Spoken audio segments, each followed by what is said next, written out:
We'd like to thank our sponsors, No Watch, who are determined to help society connect back to the present moment. No Watch is a smart jewelry, a wearable that measures and predicts stress 1 hour in advance, helping you restore balance and improve relaxation and sleep, with a collection of 9 interchangeable gemstones to suit your daily mood and style. Through skin conductance, it knows what your cortisol levels are and where they're headed. With a subtle vibration, you are reminded to stay in the stress-free zone by taking a bath, going for a walk, doing yoga, or meditation. The No Watch campaign is live on Kickstarter, so head over there to purchase your No Watch today at nowatch.com. Supply is limited. Hi, my name is Yasmin Tarehi, and this is Gateways to Awakening, where we host one-on-one conversations with leading experts in wellness and spirituality. Today's episode is about the 5 tools to help you find courage, creativity, and inspiration. And on this show, we'll be featuring our guest, Phil Stutz. As a 17-year-old college sophomore, Phil found himself as the sounding board for 2 guys who were fighting over a girl. Without doing much more than listening, Phil watched the trouble resolve itself in front of his eyes, and as the guys walked away laughing with each other, Phil knew life had spoken to him and he had found his calling. Phil received his MD from NYU, and after working as a prison psychiatrist on Rikers Island and then in private practice in New York, he moved to LA, where he's been practicing since the 80s, and he's the co-author of the book, The Tools and Coming Alive.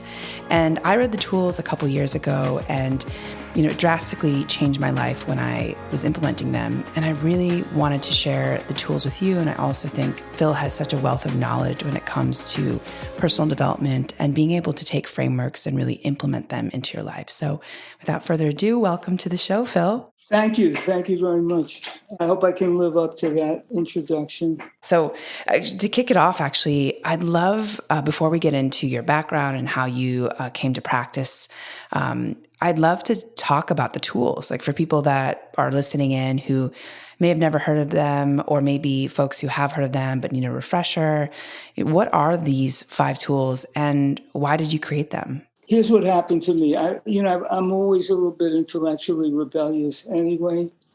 And I was being trained as a psychiatrist. And then at the end of your training, they give you patients. So patients become, in a sense, guinea pigs for you learning how to do psychotherapy.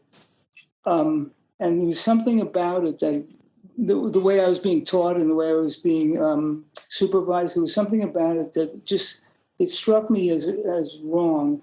Yeah, Phil, so let's walk through that tool. So for people that are anxious, and I also want to double click on the point in the book where you talk about a higher force and this idea of forward motion. Yes. Can we walk through okay, what do I do? Okay, I'm on stage, I'm having maybe anxiety about presenting, or I'm, very nervous about, it could be any number of things. Yeah. What is the next 2-3 steps? Yeah. Okay. Very good. The first step, believe it or not, is just to label what's going on.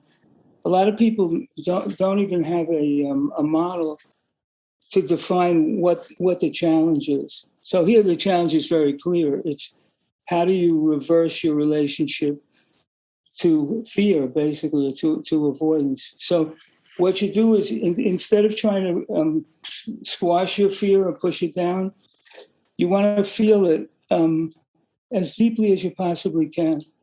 Now, before I take you through the tool, just to tell you the crux of this tool is that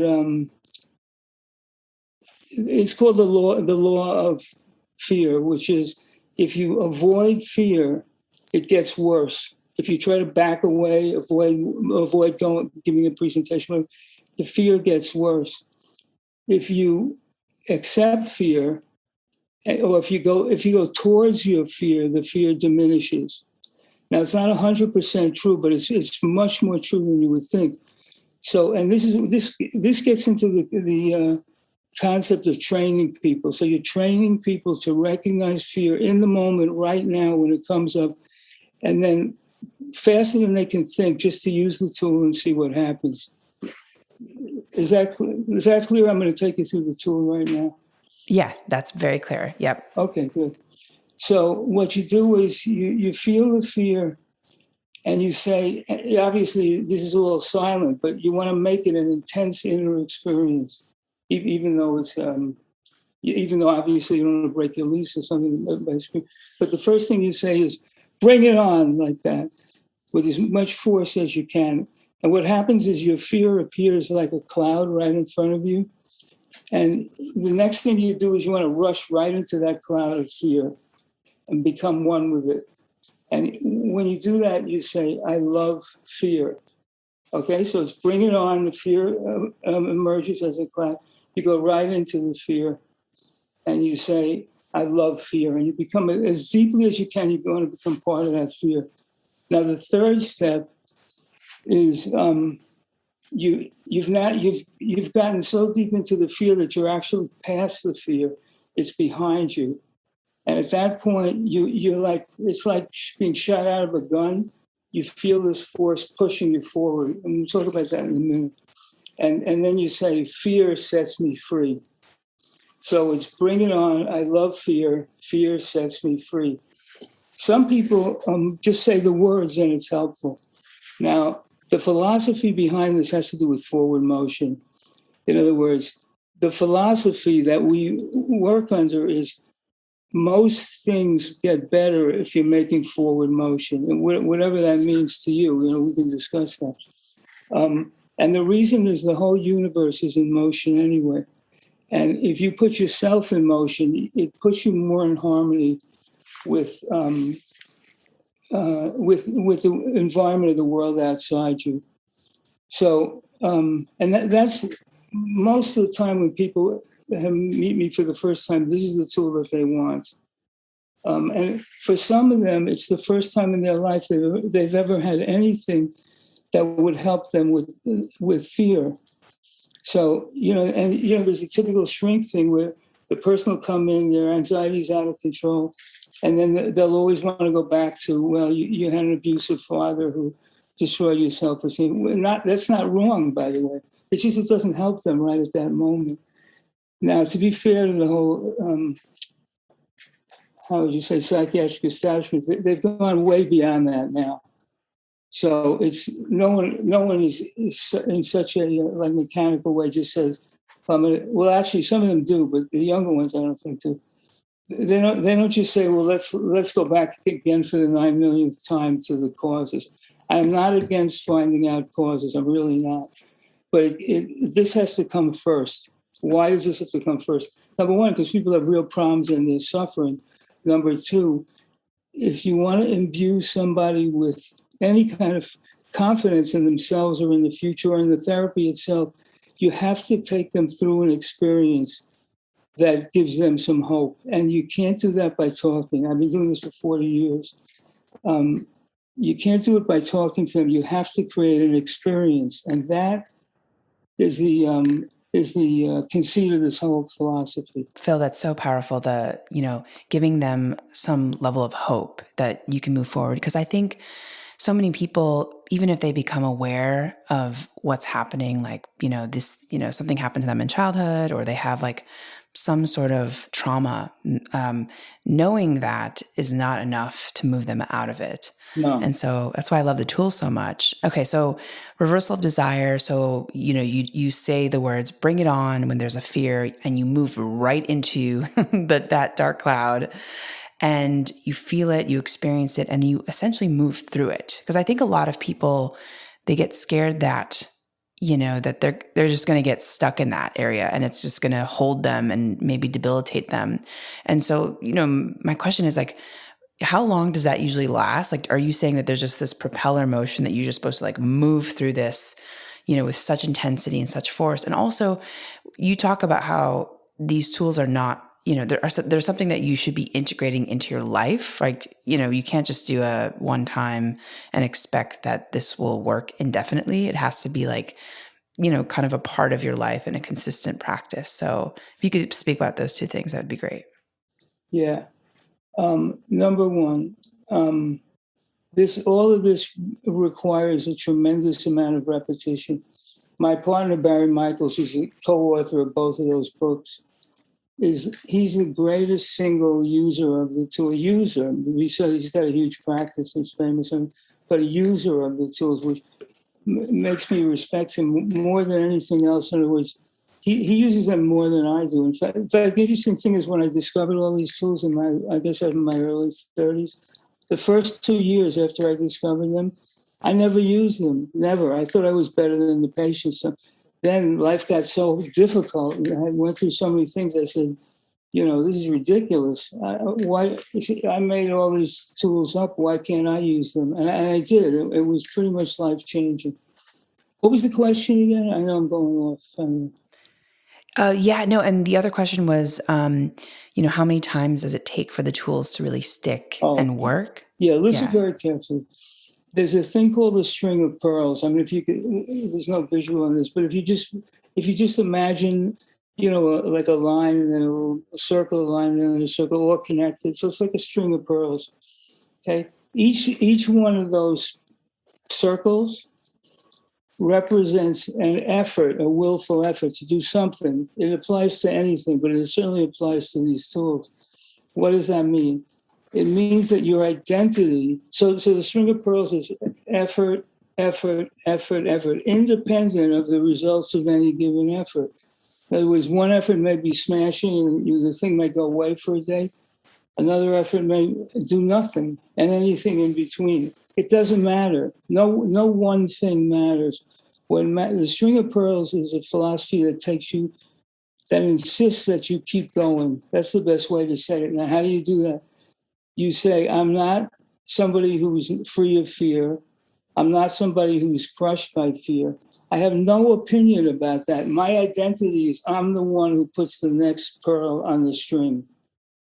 I'm the one who puts the next pearl on the string, meaning no matter what happens, I got to do it again. This is, by the way, another major illusion or let's say wish that people wish the universe worked like this, but it doesn't. There's no end point. It's another thing I'm a freak on. There's no end point to any of this stuff. It goes on forever. The bad news is that means you got to do the work forever. But the good news is the foreverness of it, if you do the work, makes you immortal in a certain sense. I love that. It makes you immortal. And Phil, I know I have so many more questions, so I'm just gonna continue to ask, about the other tools, for our audience to learn from. But before we move on from that, I just want to also ask, why are so many people interested in staying in their comfort zone rather than moving through the pain? Like I sort of, my reference point right now is that it feels like a lot of people are just apathetic. There's just a desire to do nothing. And I'm just wondering, has it gotten worse in the last 40 years since you've been doing this work? Is it kind of the same and we're just seeing more maybe news about it? Since mental health is no longer, I think, stigmatized like it used to be. Why are people so afraid of moving out of their comfort zones? I think it's an excellent question, by the way. I think one thing is just habit. And, we're very much creatures of habit. If you want to get to the spirituality of it, you can almost say the material world, the non-spiritual world, is kind of like a blind set of habits that the person never transcends. Because the spiritual world, I call it the world of uncertainty. That's just the nature of the spiritual world. People don't like that. We have an illusion. I call it the realm of illusion. The realm of illusion means that I think, well, if we go back to that string of pearls thing that I just outlined, if you put a little black dot inside of each one of those circles, then you have reality. Now, you know what the black dot is or what it means? It's like a reference point? No, I'm not sure. The black dot is a turd. That's right. Every effort that a human being makes is subject to imperfection. That's just the way it is. And people don't like facing that because Here's the three key things of human existence, so to speak, which is, what do you call it? Uncertainty, pain, and the need for constant work. Uncertainty, pain, and the need for constant work. That nobody gets exonerated from that. Nobody. However, people hope springs eternal. So people think, if only I could do this, if I could get the right girlfriend, get enough money, buy a big house, get the right friend, whatever, it doesn't matter, get cast in this movie. Then the laws of the universe are abrogated. I don't have to deal with them anymore. I've risen to this ascendant state, which is complete bullshit. And by the way, it's one of the reasons suicide is such an issue. I mean, there are a lot of reasons. But the whole society was built on quicksand. It was based on the promise that you could be exonerated. And now it's going to get worse, because we're in for, relatively long. I hope it's just 2 or 3 years, but it could be, who knows how long it could be. And if you want to survive and find meaning in what's going on, you can't find meaning in results, because the results are going to be spotty and inconstant. Like the stuff I do will, in the long run, help you tremendously, I think. But maybe not this week, or maybe not today, whatever. And when people realize they have to keep doing this over and over and over again, a lot of them give up. A lot of them don't even try in the first place. And that goes back to avoiding pain or avoiding fear. Fear and pain, I view as the same thing. And that's part of the reason why, people are so complacent. But in the back of their minds, they have a fantasy solution that's never going to happen. And, if you get disappointed enough times, eventually you give up. And then you're just looking for a soft birth, so to speak.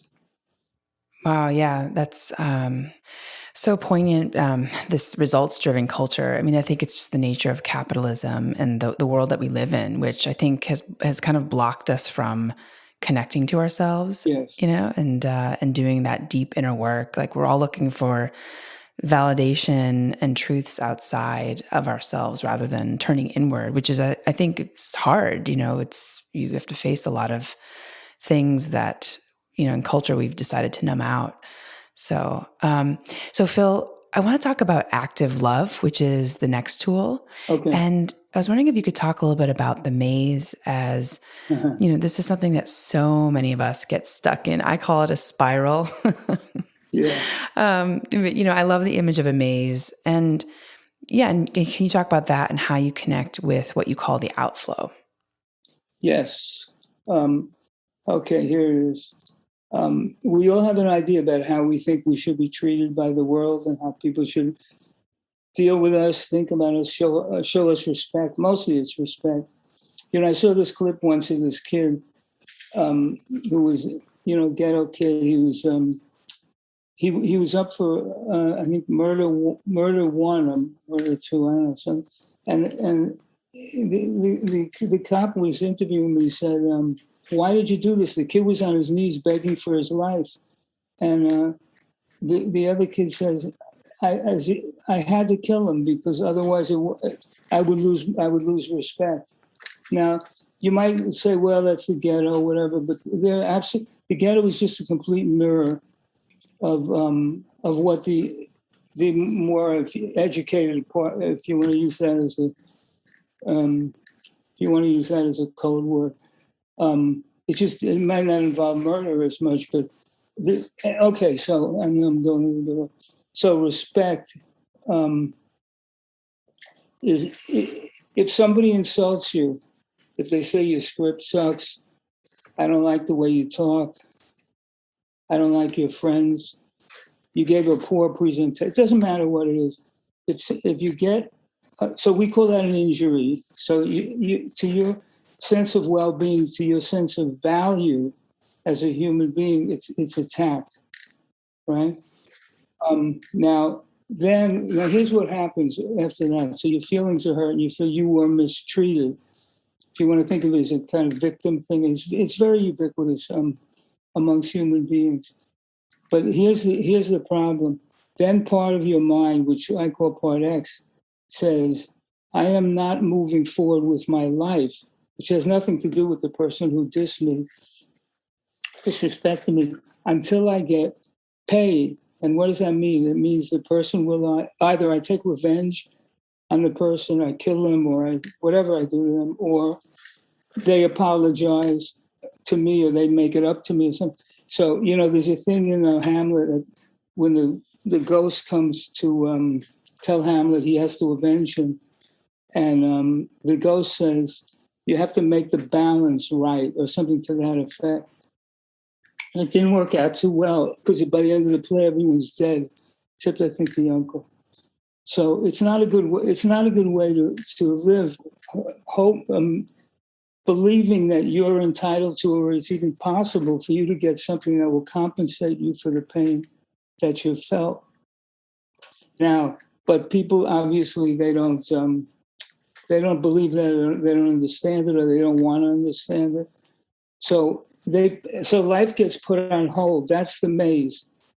The emotional focus and the level of importance has to do with getting paid back, and you refuse to move forward in life until you get paid. That's what the maze is. And like there's somebody I know really well that she lets herself get involved in that, and she literally can't function. And the things never get resolved completely anyway. So that's the maze. I just draw it for them as a just like a maze. Here's the trick of this. Then we'll talk about the tool. The conceit is, I always say, if you're working for me, meaning if you're my patient, you are not allowed to be in the maze. You're just not allowed to do it. And they always say, well, yeah, but they did this to me. They took this job away from me. They lied about me. And my reaction is that may be the case, and that may have really hurt you. Meanwhile, time is passing. Time is passing. The only commodity you have that really has ultimate value. So if you want to waste your way, it's like cutting your wrists and just bleeding out, on the ground. If you want to waste your life like that, fine. But a successful life is somebody who can work through these injuries, or if you will, narcissistic injuries, and go forward, knowing they will not get paid, if you understand how I'm using that word, in terms of what's happened in the past. And it's such an extreme training that as soon as the person feels injured, whether it's a huge injury or a small one, I have them trained so that immediately they ask themselves, what do I have to do now to free myself from the maze, other than getting paid? It's not going to get even that. It's not going to be fairness. Fairness is for losers. It's like the ultimate booby prize. I love that. So let's talk about the tool of active love, because I think so many people, especially in this last year during this pandemic, like there's a lot of like, I can't believe this happened to me. Yes. Like, why me? Why this? And I think, society is right now very unbalanced. There's probably going to be a lot more incidences of unfairness. And I think, being able to constructively do things in your life is going to require that level of forgiveness, and also not giving energy to things that are not going to help you move forward, essentially, right? Being stuck on some sort of grievances from the past, which is very difficult to do. I think it's just our human nature to, to hold on to things when we feel like someone has hurt us. So this act of love is calling in like all this really abundant, energetic kind of energy of love, and sending it to the other person and really penetrating them with that love. And I love that. I've tried that in the past, and it's been really profound. And I think once you tap into the energy of love, or as close as you can get to love, you sort of realize what we're all here for, and what we're all doing together is just like really teaching us each other how to love, like through a lot of different experiences. Oh, so Phil, so I know that we are almost, running out of time, and I have so many other questions. So I want to actually ask you a couple more before we wrap up. So we only got to two tools. So we got to the second tool, but I don't know if we have time to talk about self-expression, the tool about, the shadow. And I think that the shadow is something that's so interesting in Western culture, because so many of us are not willing to embrace it or even acknowledge it as a part of us. Even just philosophies around like, I just want to be filled with light, or I just want to be a person of light. I don't think that does us a service of like what it is to be human. We all have shadows. So I was wondering if you could talk to us about how to create that sort of inner authority to help people express themselves and deal with their shadow. Okay, here's the thing. When I first got out here, I started to treat actors, and for a while I was really treating a lot of them because they all know each other, so they refer them to me. And you probably know a lot about this. Is that correct? About self-expression, or about this particular tool? No, about actors. I am not as well versed in pop culture, I think, as people think. I'd much rather be, reading a book, that was written 100 years ago. But yeah, I do watch a lot of movies, at least, maybe not a lot of TV shows. But okay, I just wanted, because there's this thing called a callback. If you're trying to get a job on TV, you have to audition more than once. It's like an elimination process, so you might have to audition 2-3 times. So let's say you the first level of auditioning, which is the easiest level, you do really well. You hit it out of the park. So then you have to come in the next week and do it again for people who are a little bit higher up on the food chain. And then eventually you have to do it for the network when they used to have networks, so whatever.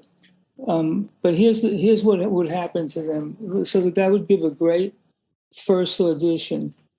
Then he would say, and this is basically, he would say this to his shadow, which in a second I'll explain what that means. He would say to his shadow, I don't want them to see you. If they see you, they're seeing all my flaws, failings, etc. So just stay outside.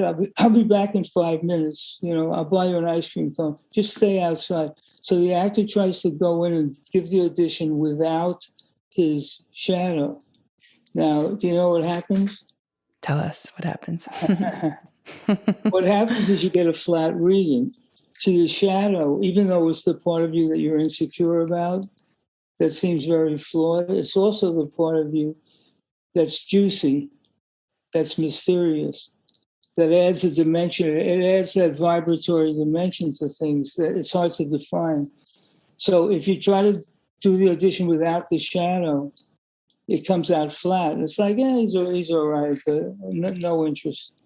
So what I started to tell these actors, listen, when you go in for an audition, you have to bring your shadow with you. And their response is, are you crazy? If they really knew what was going on inside me, they wouldn't even talk to me again, let alone ever give me another audition. That's wrong. That's not true. That's based on the person's hang up about, or perfectionism. And perfectionism is an attempt to control the future. And nobody gets to do that. So if I do this perfectly, then my future will be bright. So I've ended up treating a lot of actors that are really good, and basically they're all saying, I must have my shadow with me. One guy said, who was at that time probably one of the most famous, he said, I don't know if I'm doing well, if the audition was good or not, but will be good. But what I do know is that something is going to happen. At least I've reached that kind of point. Something is going to happen. That is so important. Now, okay, so we're not too deep into the acting thing, but everybody has this problem. You can say life is a performance. And the nature of human beings is they try to avoid